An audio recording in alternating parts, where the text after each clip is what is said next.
নমস্কাৰ বন্ধুসকল, মই আহি আছিলোঁ অফিচলৈ আৰু এই অফিচত আহি থাকোঁতেই মোৰ বাইকত তেল নাইকিয়া হ'ল আৰু মই তেল ভৰাবলৈ আহিলোঁ আৰু মোৰ বাইক তাত আছে। মই তেল ভৰালোঁ আৰু তেল ভৰোৱাৰ পাছত মই ইয়াতে এটা ধুনীয়া পৰিৱেশ দেখা পালোঁ আৰু ভাবিলোঁ আপোনালোককো এই পৰিৱেশটো দেখুৱাওঁ। অৰ্থাৎ আজি এই তেল ডিপুটোত যিসকল কৰ্মচাৰী আছে এই কৰ্মচাৰীসকলে সুন্দৰভাৱে অসমীয়া সাজত আহিছে আৰু তেওঁলোকেনো কিয় আহিলে অসমীয়া সাজত? চবেই জানে যে বিহু বুলি আহিছে আৰু তেওঁলোকে আজি সদায় আমি দেখি থাকোঁ তেওঁলোকক নিজৰ যি ইউনিফৰ্ম, আজি ইউনিফৰ্ম সলাই তেওঁলোকে আহিছে, নিজৰ যি অসমীয়া সাজ আছে এই সাজত আহিছে। সেই পৰিৱেশ দেখুৱাই যাওঁ আপোনালোকক, তেওঁলোকক মনৰ কথা জানিম। বলক, মই প্ৰথমতে পৰিৱেশ দেখুৱাই ল'ম, তাৰপাছত তেওঁলোকক সুধিম আৰু তেওঁলোকৰ পৰা মনৰ কথা আমি জানিম।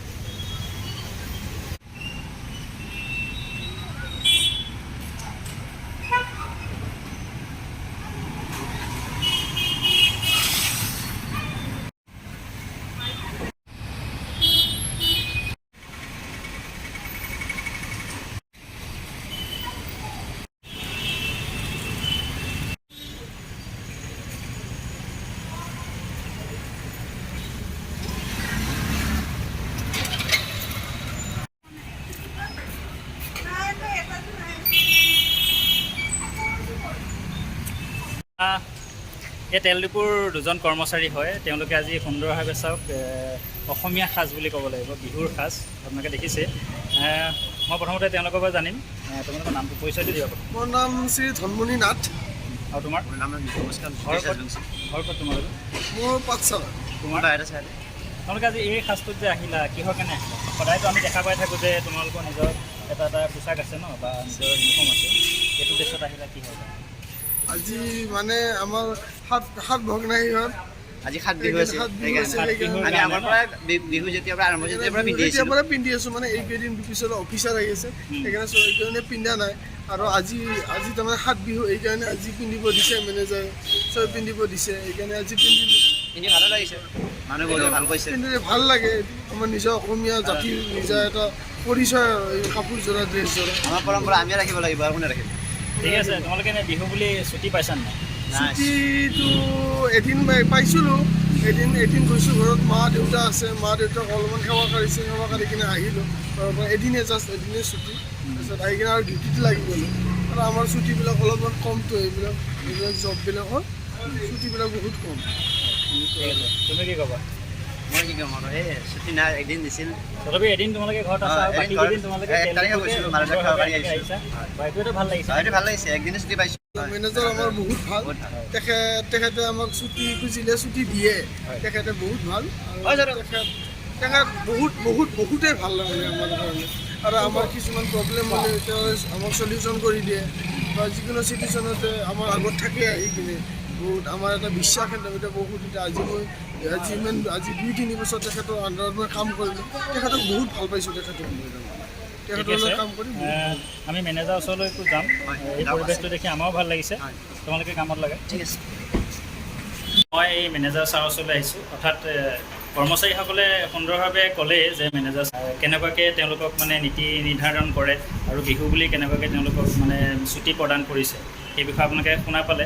আৰু এই পৰিৱেশটো দেখি আমাৰো ভাল লাগিছে। আমি মেনেজাৰ ছাৰৰ ওচৰত আহিলোঁ। এয়া হৈছে এই তেল ডিপুটোৰ মেনেজাৰ হয়।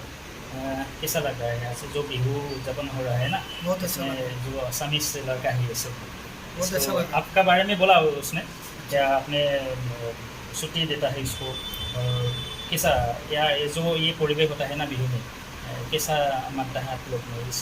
हम लोग अच्छा से मनाया बिहू यहाँ में। जी। और कितना तेल डिपो है आप ये बताइए इसमें? यहाँ पे 4 है। 7 है ना? सभी में ऐसा ही, रंगाली बिहू में ऐसा ही है सभी को? और छुट्टी वगैरह देता है आपको? छुट्टी भी देता है। आपका घर? मेरा घर बिहार हुआ। बिहार में ना? कितना दिन है यहाँ पे 2 साल। 2 साल है ना? ঠিক এয়া বিহাৰৰ হয় তেওঁ। আৰু ইয়াতে আমাৰ যিসকল অসমীয়া ল'ৰা আছে, অসমীয়া ল'ৰাৰ তেওঁলোকে কৰ্মচাৰী হিচাপে কাম কৰি আছে। যিহেতু বিহু বুলি তেওঁলোকক সুন্দৰভাৱে বিহু যি সাজ পোছাক আছে সেই সাজ পোছাক পিন্ধি তেওঁলোকে যিটো মানে কৰ্ম কৰিবই লাগিব, গতিকে ছুটি লৈ ঘৰত থাকিলেও নহ'ব, কাম কৰিব লাগিব। গতিকে তেওঁলোকে কামো কৰি আছে আৰু সেই মাজত বিহুৰ মাজত তেওঁলোকে বিহু কেনেকৈ উদযাপন কৰিব লাগে বা বিহুৰ সাজত তেওঁলোকক আহিবলৈ দি এটা মানে সুন্দৰভাৱে এটা নিদৰ্শন দাঙি থৈছে এই মেনেজাৰ ছাৰ। ধন্যবাদ জনাইছোঁ আপোনাক। এয়া এই তেল ডিপুৰ কৰ্মচাৰী হয় তেওঁ। আজিও সুন্দৰভাৱে অসমীয়া ড্ৰেছত আহিছে চাওক, আৰু তেওঁলোকৰ যিটো ইউনিফৰ্ম আজি নাই, অৰ্থাৎ বহাগ বিহু যিহেতু। কেনেকুৱা অনুভৱ তোমাৰ? বহুত ভাল লাগিছে। আগতে ক'ব বিচাৰোঁ নমস্কাৰ। আজি ৰঙালী বিহুৰ চবকে আৰু শ্ৰদ্ধা আৰু নমস্কাৰ জনালোঁ। আৰু ভাল লাগিছে, বহুতেই ভাল লাগিছে। তোমাৰ নামটো? মোৰ নামটো শীলা দাস হয়। ক'ত ঘৰ? মোৰ গুৱাহাটীতে ঘৰ। ইয়াতে ন? ইয়াতে কিমান দিন হ'ল কাম কৰা? কাম কৰা হ'ল আপোনাৰ ৩-৪ মাহ হ'ল। ৩-৪ মাহ ন? গতিকে বহাগ বিহু বুলি তোমালোকৰ ইয়াৰে মেনেজাৰে যিটো সুন্দৰভাৱে তোমালোকক মানে এই ড্ৰেছযোৰত আহিব দিছে ন, এনেইতো তোমালোকে নিজৰ এটা ইউনিফৰ্ম থাকে। গতিকে কি বুলি ক'বা, আজি মেনেজাৰ ছাৰে ইমান এটা ধুনীয়া তোমালোকক দিছে। মেনেজাৰ ছাৰো বাহিৰৰ হয়, কেনেকুৱা অনুভৱ বা ছাৰক কিবা ক'বা নেকি? বহুত ভাল লাগিছে। তেওঁ যে বাহিৰৰ মানুহ হৈ কিনে যে আমাৰ অসমৰ সংস্কৃতি যে আপোন কৰি লৈছে, সেইটো মানে বহুতেই ভাল লাগিছে। আৰু মানে চবেই মিলি কিনে আমি ষ্টাফখিনি কাম কৰি আছোঁ ন একেলগে, তো ইমান এটা মানে কি অনুভৱ হোৱা নাই। বিহু বুলি তুমি ছুটি পাইছিলা নে নাই? বিহু বুলিতো ছুটি পোৱা নাই, বাৰু ছুটিৰ মাজতো যে আমি বিহু পালন কৰিছোঁ সেইটো মানে বহুতেই ভাল লাগিছে। চবেই মানে সংযোগ কৰিছে আৰু বিহু পালন কৰা।